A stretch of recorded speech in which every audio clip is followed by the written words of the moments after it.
जी अस्सलाम वालेकुम एवरीवन। आज के इस लेक्चर में आई विल डिस्कस बेसिकली जो क्लाइमेट चेंज है या ग्लोबल वार्मिंग है। क्लाइमेट चेंज क्या होता है, ग्लोबल वार्मिंग क्या होता है, पाकिस्तान पे इसके इम्पैक्ट्स किस तरह से आ रहे हैं और इसका सोल्यूशन क्या है। तो बेसिकली अगर हम स्टार्ट करें ग्लोबल वार्मिंग से, तो हमें स्टार्ट करना पड़ेगा उससे पहले ग्रीन हाउस गैस के कॉन्सेप्ट से। और ग्रीन हाउस गैस का जो इफेक्ट है वो किस तरह से हमारे इस एटमॉस्फेयर को टेम्परेचर राइज करवाता है उसका, वो कुछ इस तरह से है कि आपके पास सोलर रेडिएशन जो है, सूरज से आने वाली रेडिएशन, सो दिस इज सन। सो सूरज से आने वाली जो रेडिएशन है वो जब जमीन के ऊपर आती हैं तो यहाँ पे एक एनवेलप होता है, एनवेलप है एटमॉस्फेयर का। तो ये रेडिएशन होती है short wave, high energy radiations होती हैं, इलेक्ट्रोमैग्नेटिक रेडिएशंस होती हैं, सूरज से ये ज़मीन तक पहुंचती हैं, कुछ रिफ्लेक्ट बैक भी हो जाती हैं। एटमॉस्फेयर से जो रेडिएशंस अर्थ तक पहुंचती हैं वो अर्थ में अब्जॉर्ब होती हैं, अर्थ उसको एमिट करता है वापस एज लॉन्ग वेव रेडिएशन। इसमें हमारे पास एटमॉस्फेयर में आपको पता है इसकी कंपोजिशन, इसमें ऑक्सीजन होगा, इसमें नाइट्रोजन है, इसमें हमारे पास कार्बन डाइऑक्साइड गैस भी है। इसको मैंने सर्कल इसलिए किया है क्योंकि इसको हम कहते हैं ग्रीन हाउस गैस। ये है ग्रीन हाउस गैस, मतलब ये ऐसी गैस है जो टेम्परेचर एब्जॉर्ब करने की एबिलिटी रखती है। इसी तरह मीथेन है, वाटर वेपर्स भी है, लेकिन वाटर वेपर्स वो तो एक उनका अपना एक साइकिल है, लेकिन जहां तक इंपॉर्टेंस है कार्बन डाइऑक्साइड गैस की या मीथेन की, वो इसलिए प्रॉब्लमेटिक है कि हम कार्बन डाइऑक्साइड गैस को फॉसिल फ्यूल के जरिए हवा में ऐड करी जा रहे हैं। तो ये जो कार्बन डाइऑक्साइड गैस है, जो ग्रीन हाउस गैस है, जो टेम्परेचर बढ़ाने में रोल प्ले कर रही है, ये आपके एटमॉस्फेयर में बढ़ गई। और इसके पीछे रीजन क्या थी? इसके पीछे रीजन थी हमारी इंडस्ट्रियलाइजेशन।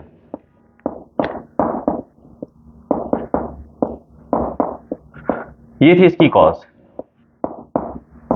जिसकी वजह से हमारे पास कार्बन डाइऑक्साइड गैस का कंटेंट बढ़ गया।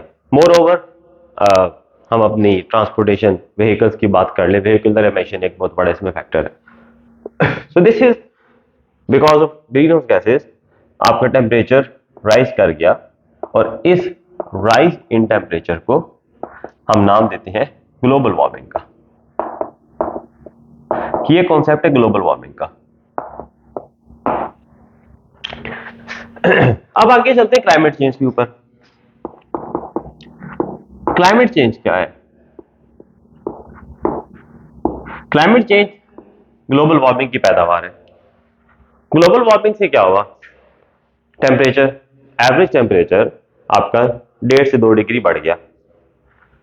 वो जो टेम्परेचर बढ़ा उसकी वजह से आपके पास प्रेसिपिटेशन का पैटर्न बदल गया, ज़्यादा वेपोरेशन, जिसकी वजह से ज़्यादा रेनफॉल, एक्सट्रीम हम जिसे एटमोस्फेरिक इवेंट्स कह सकते हैं, लाइक आपके पास या तो रेनफॉल बहुत ज़्यादा होगी, रेनफॉल इज एक्सट्रीम जो हम विटनेस कर रहे हैं, या ड्राउट्स की कंडीशन हो जाएगी, मतलब जो पैटर्न रेनफॉल का है वो अनएक्सपेक्टेड हो जाएगा। इसके साथ साथ स्टॉर्म्स, साइक्लोनिक एक्टिविटी, जो अभी मैं पाकिस्तान के पर्सपेक्टिव में बात करूंगा, वो भी ज़्यादा हो जाएगी। लेकिन इसके साथ साथ जो फर्दर प्रॉब्लमेटिक चीज़ें हैं वो आपके पास है ग्लेशियर का मेल्ट होना, ग्लेशियर मेल्टिंग। और ग्लेशियर मेल्टिंग का जो नेक्स्ट कॉन्सिक्वेंस है वो है rise in sea level. Sea level rise का जो नेक्स्ट कॉन्सिक्वेंस होगा वो होगा इनअंडेशन ऑफ, यानी कोस्टल एरियाज का, कोस्टल एरियाज जो है हमारे, वो सी लेवल राइज करने की वजह से इफेक्ट हो सकते हैं। इसके अलावा हमारे पास जो सी वाटर की एनक्रोचमेंट है वो बिलो द ग्राउंड एक्विफर्स को अफेक्ट कर सकती है, पानी साल्टी हो सकता है। तो ये हमारे पास क्लाइमेट चेंज है। आपकी रेनफॉल का पैटर्न चेंज हो जाएगा, एक्सट्रीम वेदर कंडीशन होगी, स्टॉर्म्स की फ्रीक्वेंसी बढ़ जाएगी। यहां पे साइक्लोनिक एक्टिविटी भी लिख लें। पहले हमारे पास अरेबियन सी में उस लेवल पे साइक्लोनिक एक्टिविटी ऑब्जर्व नहीं की जाती, अब इसका चांस बढ़ गया क्योंकि साइक्लोन के लिए जो कंडीशन है वो अब यहाँ पे एग्जिस्ट करने लगी है। बहुत ज़्यादा टेम्परेचर होना, हॉट वेदर होना, एवेपोरेशन ज़्यादा होना एंड सो ऑन। ये है क्लाइमेट चेंज। अब इसका आगे क्या इफेक्ट होगा? So why Pakistan is more vulnerable, Pakistan is more vulnerable to climate change. हम क्यों ज्यादा वल्नरेबल है और पाकिस्तान क्लाइमेट चेंज की वजह से ज्यादा इफेक्ट हो रहा है? रीजन ये है कि हमारी जो टोपोग्राफी है पाकिस्तान की, उसमें हमारे अपस्ट्रीम साइड पे यानी नॉर्थ वाली साइड पे ग्लेशियर्स है। वो जो ग्लेशियर्स है वो इस क्लाइमेट चेंज की वजह से मेल्ट कर रहे हैं, और उस ग्लेशियर मेल्टिंग की वजह से आपके पास समर्स में ज्यादा पानी नीचे डाउनस्ट्रीम हमारे साउथ की तरफ सी की तरफ आता है, अरेबियन सी की तरफ। तो पाकिस्तान में पहला है हमारे जो ग्लेशियर्स हैं वो, दूसरा मॉनसून। समर्स में मॉनसून और ग्लेशियर मेल्टिंग ओवरलैप कर जाती है। सो मॉनसून, और वो भी एक्सट्रीम, इस दफा रिकॉर्ड रेनफॉल्स नहीं पाकिस्तान के अंदर। जब ये दोनों इवेंट ओवरलैप करते हैं, मॉनसून भी ज्यादा, ग्लेशियर मेल्टिंग भी ज्यादा, तो रिवर्स में डिस्चार्ज ज्यादा होगा, पानी ज्यादा आएगा। और जब पानी ज्यादा आता है तो ओवरफ्लो होगा रिवर, और क्योंकि हमने रिवर के बैंक्स के अलोंग हमने कंस्ट्रक्शन की हुई है, हमने उसके आसपास आबादी है, एनक्रोचमेंट हुई हुई है, तो होगा ये कि loss of life and property ज्यादा विटनेस होगा। तो पाकिस्तान इसलिए ज्यादा वल्नरेबल है क्योंकि हमारी टोपोग्राफी में आपके अपवर्ड्स या अपस्ट्रीम की मैं बात करूं, ऊपर वाली साइड पे ग्लेशियर है, ये आपका सीजनल है मॉनसून जो हर समर्स में हमें रेनफॉल का सोर्स है। तीसरे नंबर पे हमारे पास सी है इन द साउथ। अब ऊपर ग्लेशियर मेल्ट कर रहे हैं, मिडिल में पानी का वॉल्यूम ज्यादा होगा, मॉनसून भी हो रहा है, और डाउन स्ट्रीम पे आपके पास सी लेवल राइज कर सकता है। सो पाकिस्तान के लिए मसले ज्यादा है, फ्लडिंग भी ज्यादा होगी क्योंकि हमारे पास सोर्स पानी का ग्लेशियर एंड मॉनसून दोनों कंबाइन हो जाता है। नेक्स्ट अब इस पे चलते हैं कि हम इसको किस तरह से सॉर्ट आउट कर सकते हैं। ये किसी एक मुल्क का मसला नहीं है, पूरी दुनिया का मसला है।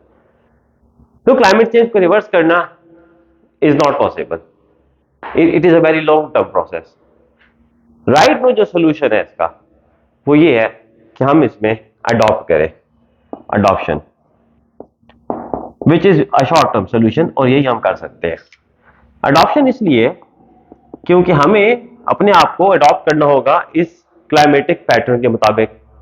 हमें अपना तरीका रहने का, हमें अपनी कंस्ट्रक्शन के जो प्रोसीजर्स हैं, हमें पानी का जो निकासी का सिलसिला है उसको, ये अर्बन फ्लडिंग भी हमने ऑब्जर्व किया, वो भी क्लाइमेट चेंज का ही हिस्सा है। तो हमें अपनी अपनी जिंदगी को बदलना होगा अगर हम इसके इफेक्ट से बचना चाहते हैं। This is a short term solution, because अगर हम लॉन्ग टर्म सोल्यूशन की बात करें, which is obviously to contain the carbon dioxide gas emission, जो हम अपने व्हीकल से कर रहे होते हैं, हमें टाइम लगेगा एनर्जी कन्वर्ट करने में from fossil fuels to mean clean energy resources. आप सोलर एनर्जी की बात कर लें, विंड की बात कर लें, जो भी हम इसका अल्टरनेटिव आगे इलेक्ट्रिकल एनर्जी जो जिस फॉर्म में भी लेके आएंगे, तो हम अपना कार्बन एमिशन तो कम कर रहे हैं, उस पर दुनिया भी काम कर रही है, उस पर कॉन्फ्रेंसेज भी हो रही हैं। वो एक लॉन्ग टर्म प्रोसेस है। क्लाइमेट चेंज आते आते 70 साल लगे, 100 साल लगे, जाते जाते भी इतना टाइम लग रहा मे बी एक्सपेक्टेड है। इमीडिएटली हम एडॉप्शन करेंगे। एडॉप्शन करेंगे, हम अपने इंस्टीट्यूशंस को स्ट्रॉन्ग करेंगे, हम इमरजेंसी से कॉप अप करने के लिए अपनी कैपेसिटी बिल्ड करेंगे, हम अपनी बिल्डिंग्स को स्ट्रॉन्ग करेंगे, हम वाटर वेस्ट को बेहतर करेंगे, हम डिस्चार्ज या लिंक केनाल्स निकालेंगे, हम सीवरेज सिस्टम बेहतर करेंगे, और हम अपने आप को प्रिपेयर करेंगे उस अनएक्सपेक्टेड पॉसिबिलिटी के लिए जो हम देख सकते हैं। इसके अलावा लोगों को एजुकेट करना, किस तरह से एक्सट्रीम इवेंट्स में जो है वो बिहेव करना है, रहना किस तरह है, सीखना किस तरह है, ताकि loss of life, loss of property ये कम हो सके, और फिर इसकी मिटिगेशन की तरफ जाया जा सकता है।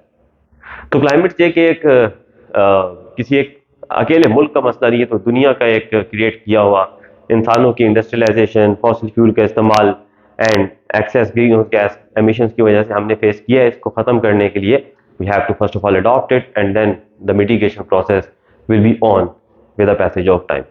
Thank you so much.